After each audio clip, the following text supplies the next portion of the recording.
വ്യക്തമായ സാഹചര്യങ്ങളില്ലാതെ ഒരു കാരണവശാലും ഒരു പോലീസുകാരന് ഒരു പൊതുജനത്തെ മർദ്ദിക്കാനോ ഫോഴ്സ് ചെലുത്താനോ ലാത്തി ഉപയോഗിക്കാനോ ഒന്നും യാതൊരു അവകാശവും ഇല്ലെന്നുള്ളത് നമ്മൾ മനസ്സിലാക്കണം. സോ അപ്പം ഇനി സാറുമാർ വിളിച്ചാൽ കേട്ടില്ലെന്ന് പറഞ്ഞ് നമ്മളെ വിളിച്ചു നിർത്തി ചെകിട്ടത്തടിക്കുന്നതും ലാത്തി ഉപയോഗിച്ച് മാറി നിൽക്കുന്നതും പറഞ്ഞ് നമ്മളെ പ്രായം നോക്കാതെ മർദ്ദിക്കുന്നതും ഒക്കെ നമുക്ക് അവസാനിപ്പിക്കാൻ സാധിക്കും.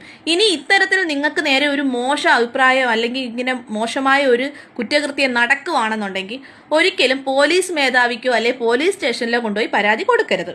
അതൊരുമാതിരി നമ്മൾ കള്ളന്റെ കൈ താക്കോല് കൊടുക്കുന്നവരിക്കും. ഇങ്ങനെ ഉണ്ടാവുന്ന സാഹചര്യങ്ങളിൽ നിങ്ങൾക്ക് ചെയ്യാൻ പറ്റുന്ന ഏറ്റവും പവർഫുള്ളായ കാര്യം മജിസ്ട്രേറ്റിന് മുമ്പാകെ നിങ്ങൾക്ക് പരാതി ബോധ്യപ്പെടുത്താം.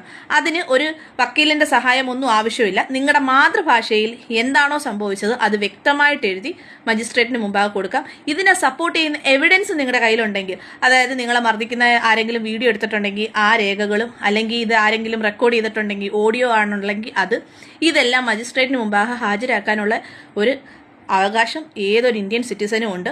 അപ്പോൾ ജനങ്ങളെ സംരക്ഷിക്കേണ്ട പോലീസുകാർ ജനങ്ങളെ സംരക്ഷിക്കുക മാത്രമാണ് ചെയ്യേണ്ടത്, അല്ലാതെ നമ്മളെ കീഴ്പ്പെടുത്താൻ വേണ്ടി ശ്രമിക്കാൻ പാടില്ല.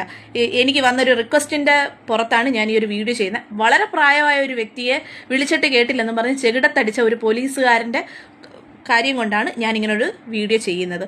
ഇത് ജനങ്ങൾക്ക് ഉപകരിക്കണമെന്നുണ്ടെങ്കിൽ നിങ്ങൾ മറ്റു ജനങ്ങളിലേക്ക് എത്തിക്കുക.